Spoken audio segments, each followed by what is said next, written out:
Before we jump in, I do want to say that this TheWarWithin guide for Frost Mage is going to be both very beginner friendly if you're new to the class, spec, or even WoW, and it's also veteran friendly as well, giving you everything you need to know to succeed in this spec. Let's jump straight into it then. So we're going to start off with the stat priority. Of course, our major or primary stat is going to be intellect. We want to get a higher and higher eye level or item level of gear to get more and more intellect and therefore doing more damage with our spells. I will put the stat priority on screen here for you, although I would say to follow this very loosely. If you know how, you should be simming your character to really see which piece of gear is best. And we should only be looking at the secondary stats and which is better when we're comparing a piece of gear or two pieces of gear that are the same eye level. TLDR, a higher piece of eye level gear is generally always going to be a raid, and that's all you really need to worry about, especially so early in the expansion. Haste increases your attack and spell casting speed. Mastery is very interesting. If you are a beginner, I'm going to go through this in a lot more depth in the rotation part of the video, so don't worry. But what does our mastery do then? Well, for us Frost Mages, it's called icicles. Casting a lot of our main spells, those being Frostbolt, Ice Lance, Flurry, they grant us an icicle. When we then cast our Ice Lance, it's going to cause all of our icicles that we've got stored up to actually begin launching at the target, each dealing frost damage. Frostbolt and Flurry have a 15% chance to generate 2 icicles. You can only have up to 5 icicles stored at a time, and any excess will then be automatically launched at your... It's also going to increase the damage of Frozen Orb, Blizzard, and Comet Storm by 15%, and it's going to increase the damage of our Ice Lance, Glacial Spike, and Ray of Frost by 10%. Remember, all of this is happening passively, so you don't actually have to worry too much about it if you are new to the spec. And again, we will be going through in full detail the whole rotation shortly. So we've got Critical Strike, giving you an extra chance of doing more damage. Looking quickly then at our set bonus as a Frost Mage in Season 1, our 2 set bonus is increasing our Ice Lance damage, and our 4 set bonus is that damage dealt by our Fingers of Frost, enhanced Ice Lances invoke a Frigid Pulse, dealing frost damage to nearby targets. Again, that's going to be happening passively. So now we're going to look at the utilities and some of the defensives, etc., that we have available to us as a mage. Now, I am specifically saying mage here because these are not specialization utilities. These are actually available to you no matter which spec, Frostfire or Arcane, you are going with as a mage in TheWarWithin. So if you would like to try out some other classes, which I have done guides for, then feel free. You won't have to relearn all of this part of the video. So on the left here, we have things that are more affecting other people, so our enemies. And on the right-hand side, we've got some really useful abilities that are actually enhancing us and our allies. Now, there are a lot more utilities that I could go through, but I don't want to overwhelm you as this is a beginner video, and these are the core and important ones I think you should know about. When you're more comfortable with your specialization, I would recommend going through the spellbook here and just seeing what's what. The same would be with the Mage talent tree on the left of your talents. So then, starting off, we have Polymorph. This is going to transform your enemy into a sheep, incapacitating them for an entire minute, and they cannot take any actions. They will regenerate any health that they have, so if you've got them down to 10% health, it's probably not the best time to polymorph them, but it will take them out of the action for a while so that you can focus on any, friends that they may have lying around. We also have Frost Nova here, which when I use, you can see, has encased my enemies in ice, freezing them in place for 6 seconds, but damage may interrupt that freeze effect. We also have Slow, which you can see I've put on this enemy here, reduces the target's movement speed by 50% for 15 seconds. We've also got Ring of Frost, which is placeable, so I can place it here, as you can see. Summoning a Ring of Frost for 10 seconds at that location. Enemies entering it are incapacitated for 10 seconds. When the incapacitate expires, they're then slowed by 65% for 4 seconds. So it completely stops them in their tracks, and then it slows them a bit after. And lastly, we have Counterspell. This simply will kick, otherwise known as interrupt, the enemy's spell casting. So if they're casting a spell, you can interrupt that. And that is really, really important if you're doing PvP or things like Mythic Plus. Not as important in raiding. Still might be if there's certain ads, etc. in the fights, but generally it's more used in kind of Mythic Plus, leveling, questing, and PvP.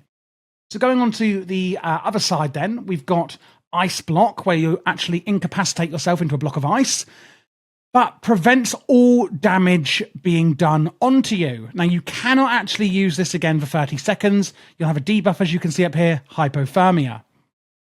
We have Mass Barrier, casting Prismatic Barrier on yourself and allies for... how long for? Quite a long time, a whole minute. As you can see up here, Prismatic Barrier absorbs damage, magic damage taken reduced by 25%, duration of all harmful magic effects on you are reduced, and avoidance is increased by 5%. So avoidance here is another stat that we didn't go through in the stat priorities because we only have it sometimes. Reduces damage taken from area of effect attacks, or AoE, by 5%. We then have greater invisibility, making you invisible and untargetable for 20 seconds, removing all threat, and any action will cancel the effect. You take 60% reduced damage while invisible. We then have two abilities which we can actually massively impact our allies. Arcane Intellect, one of my favourites. Up here we can see Intellect is increased by 5%. This is the primary stat that we use as mages. And when you use this, it will actually go on you, any party members, and any raid members that you are in a group with. And you can target people in the wild and also give it to them as well. Lastly, we have Time Warp. This is otherwise known as Bloodlust or Heroism, increasing the haste of all party and raid members by 30% for 40 seconds. So you're going to cast your spells a lot quicker. And this is the de facto biggest cooldown in the game. Generally, your raid leader or group leader will call out when to use this. And you can see here, you now have temporal displacement. You cannot benefit from Time Warp or other similar effects for 10 minutes. And this is going to be the same if a shaman uses Bloodlust, if an evoker uses... Is it Fury of the Aspects? Can't remember what it's called. If anyone uses a similar effect, you will all have that 10-minute cooldown. So whether a mage uses it or a shaman uses it in your group, you all are affected by the cooldown. What I'm trying to say is, if you've used it, a shaman cannot then use Bloodlust and use their one. It literally affects the whole group. Now, as I said, there are more in your spell book that you should probably look through. But again, don't overwhelm yourself. First, let's learn how we're going to play the spec. These are the general and most important ones that you are going to be using in TheWarWithin. So now let's actually look at the rotation and see how it's all going to come together. We do, as a Frost Mage, have a few different passives that we do need to think about, like our Fingers of Frost and our Shatter. Shatter multiplies the critical strike chance of your spells against frozen targets by 1.5 and adds an additional 50% critical strike chance. If our targets are frozen, which some of our spells will do, we're going to do more damage to them. We then have Fingers of Frost. Frostbolt has a chance, and Frozen Orb damage has a chance to grant Fingers of Frost. Fingers of Frost causes your next Ice Lance to deal damage, again, as if the target were frozen. And we are going with the Frostfire hero talents, which does change our Frostbolt into Frostfire Bolt instead, doing damage from both of those schools. So when we go in, the first thing we are going to do is launch a Frostfire Bolt. Launches out at the enemy, causing Frostfire damage and slowing them and causing an additional amount of damage over a few seconds. Frostfire Bolt generates stacks for both Fire Mastery and Frost Mastery. In our case, that will just be that. Then we can shove in our Frozen Orb, as you can see, sending in that Frozen Orb there, doing massive damage to everyone it passes with, especially if our enemies are stacked up. And that will actually cause Fingers of Frost as well. Your next Ice Lance deals damage as if the target were frozen. Ice Lance is this spell here. Quickly fling a shard of ice at a target, dealing frost damage, and a second time to a nearby target. Ice Lance damage is tripled against frozen targets. We've also got Blizzard, which we could put over our enemies here. Ice Shards pelt the target area, dealing damage, and again slowing our enemies. Each time Blizzard deals damage, the cooldown on Frozen Orb is reduced. So that every time it deals damage, this spell that we've just used is also going to have its cooldown massively reduced. We can then use our Icy Veins cooldown, accelerating our spellcasting, granting massive amounts of haste, and preventing any damage from delaying our spellcasts. Activating Icy Veins summons a water elemental to your side for its duration, where the water elemental's abilities grant frigid empowerment, increasing frost damage you deal up to 15% as well. We also have this passive, Syropathy. The damage of the next Ray of Frost is increased by 50%, and we can use that here on our Ray of Frost. With Ray of Frost as well, we can use Flurry here.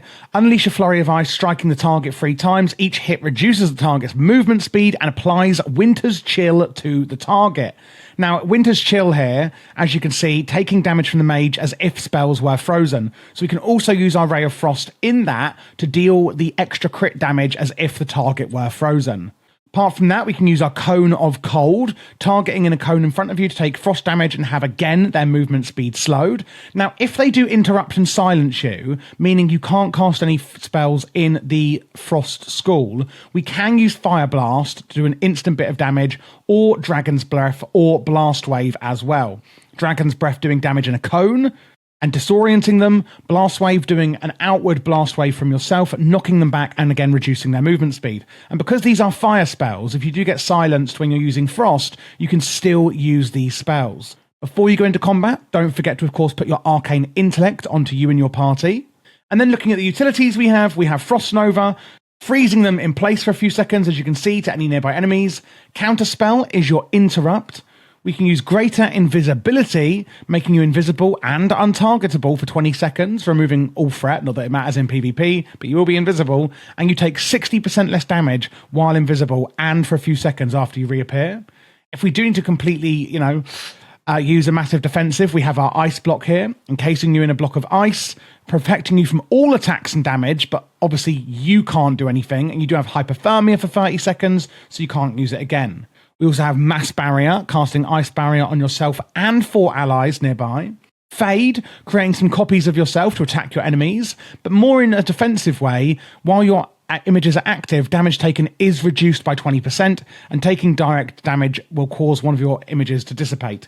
Now, it's fairly obvious which one is you, but maybe, your enemy may not actually be able to work it out. It might just disorient them a little bit as well. It's actually a bit more useful in PvP because of that. Obviously, the AI in raids and dungeons don't really care about that part. Polymorph to incapacitate your enemies. Remove Curse, removes curses from a friendly target. We've actually got Ring of Frost here. Summoning a Ring of Frost at the target location where enemies entering it are incapacitated for 10 seconds. When the incapacitate expires, they are still then slowed. We then have Slow, just literally a slow spell. Spell Steal, stealing beneficial magic effects from your enemy. And Cold Snap, resetting the cooldown on your Cone of Cold, Ice Cold, and Ice Block. So we have an insane amount of slows, as you'd expect as a Frost Mage. For the general rotation, again, just going from left to right down here, really, freezing and shattering our targets to deal massive damage and using Icy Veins as a cooldown. If you need to use a filler, it's going to be your Frostfire Bolt. For the PvP talents you're going to be taking, Concentrated Coolness is a fantastic one. Frozen Orbs damage is increased by 10% and is now castable at a location, but no longer moves. So rather than it travelling to them and they can just move out of the way, you can just do it straight where they're standing, which is absolutely fantastic. Then we have Master Shepherd. While an enemy player is affected by polymorph or mass polymorph, your movement speed is increased and your versatility is massively increased as well, meaning actually that your polymorph isn't just a utility, but it's also an offensive and defensive way of getting your stats up. Additionally, polymorph and mass polymorph no longer heal enemies. Before, basically, it would incapacitate them, but it would heal them. So you can take like an enemy healer or something out of the field. However, it would actually heal them. That no longer happens, meaning they're just stuck at whatever health they're at. And we've got Frost Bomb, a new ability. Places a Frost Bomb on the target. After a few seconds, that explodes, dealing frost damage to the target, and frost damage to all other nearby enemies, and again slowing them massively. If it is dispelled, you gain a charge of Brain Freeze. That is this talent here. Frostbolt, which has a 25% chance to reset the remaining cooldown on your flurry and cause it to deal increased damage. So if it does get dispelled, you get a bit of a bonus there instead. So for this Frost build, we are going with Frostfire, which is closing the gap between Frost and Fire. So Frostfire Mastery, basically your damaging fire spells grant some Fire Mastery and Frost spells grant some Frost Mastery. Fire Mastery increases your haste. Frost Mastery increases your actual mastery. Bit confusing, I know. We do then gain Frostfire Bolt, which is a frost and fire spell, of course, which we've spoken about. Launches a bolt of Frostfire at the enemy, causing Frostfire damage, slowing movement speed, and additional Frostfire damage over 8 seconds. And it will generate, as I said, both masteries. So going on the left side, we have a utility choice.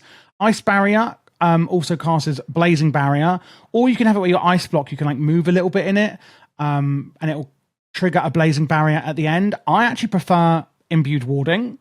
Isothermic Core, Comet Storm now calls down a Meteor, and Meteor now calls down a Comet Storm. So you're going to basically get both when you use it, whether you're in Frost or Fire spec even. Excess Frost, reaching maximum stacks of Frost Mastery causes your next Flurry to cast Ice Nova at 200% effectiveness. Woohoo for Flurry. When you consume excess Frost, the cooldown on Comet Storm is then reduced as well. So again, it's all passive. You don't really need to worry too much about this. And then I like to go for Severe Temperances here. Casting damaging Frost or Fire spells has a high chance to increase the damage of your next Frostfire Bolt, and that can stack. Frostfire Empowerment, this is a bit confusing, but again, it's happening passively. Your Frost and Fire spells have a chance to activate Frostfire Empowerment, making your next Frostfire Bolt to be instant cast, deal more damage, and explode to nearby enemies as well, and give you the maximum benefit of your Frostfire Mastery. On the right, we're reducing the cooldown of any fire spells. And then Frostfire Infusion. Your Frost and Fire spells have a chance to trigger additional bolts of Frostfire. And then we have Excess Fire, where reaching maximum stacks of your Fire Mastery causes your next Ice Lance to apply Living Bomb, which is of course a fire spell. When Living Bomb explodes, you gain Brain Freeze. So again, it's bridging that gap between Frost and Fire, which is really interesting. Lastly, we get Flash Freeze Burn. Frostfire Empowerment grants you maximum benefit of Frostfire Mastery. And activating Combustion or Icy Veins gives you Frostfire Empowerment. So it's all happening passively. We've obviously already spoken about Frostfire Bolt. Apart from that, if it does sound overwhelming, don't worry. This is more of the why we're doing the rotation, how we're doing it. Hero talents being new, I want to go into a bit more detail for you. So if you are a beginner, don't worry too much about what all these things are doing. This is all cooked in to the rotation already. But that is Frostfire Mage, obviously the hero talent we are taking in this rotation. Looking finally at the consumables and enchants, etc. we're going to use as a mage in TheWarWithin, a few things have changed. So Nerubian Gem Weavers, these are the sockets you can add to your gear, which are coming from the weekly vault. And we can add these to our head, wrist, and waist. You can also now add 2 sockets to your neck and both rings with the magnificent jeweler's settings in TheWarWithin. So 2 on the neck, 2 on each ring. Now let's look at the enchants. Winged Grace gives avoidance and reduces fall damage. Crystalline Radiance gives primary stats, so intellect. Chant of Armored Avoidance is avoidance. Sunset Spellthread gives intellect and stamina. Defender's March increases your stamina. You can go for Scout's March, I think it's called, which increases your speed instead, but a bit squishy. I like to go for Defender's March. Haste on both enchants for the rings, unless you're using a different secondary stat, depending on maybe your, simming your character, etc. And then the Authority of Radiant Power, where basically you have a chance when doing damage to cause a massive amount of damage on your target and also increase your primary stat. Then looking at the consumables, you can go for the Flask of Alchemical Chaos. I prefer the Tempered Versatility one because it's giving versatility, meaning we're adding damage but also reducing damage, and it's a pretty nice, kind of overall flask, same as what we were using in the previous expansion. And then we can go for the Feast of Midnight Masquerade for intellect. Tempered Potion. What this does is it will actually give you all the other secondary stats that you don't get from your flask, which I think is pretty neat. Healing Potion is called an Algari Healing Potion in this expansion, which is TheWarWithin. Algari Mana Oil, which is nice. They are adding back Mana Oil, increases critical strike and haste. Crystallized Augment Rune to add intellect if you are using Augment Runes. And then the Blasphemite is really interesting. You can see here we're using different gems. So the Blasphemite increases primary stat, and it also increases your critical effect of your crits by 0.15% per different color gem used. Meaning if we use an Onyx, Sapphire, Emerald, and Ruby, then we're going to get 0.60% increased effect. Whereas if we only used all of one color, we'd only get 15%. So you want to kind of use these 4 different colors to get more effect from your Blasphemite. After that, I would say to use the colored gems. If you've got more than four gem slots, I would say to simulate your character, maybe look at your stat priority and see kind of what you need the most at that point for your character, because it could be different depending on the gear levels you have at that point.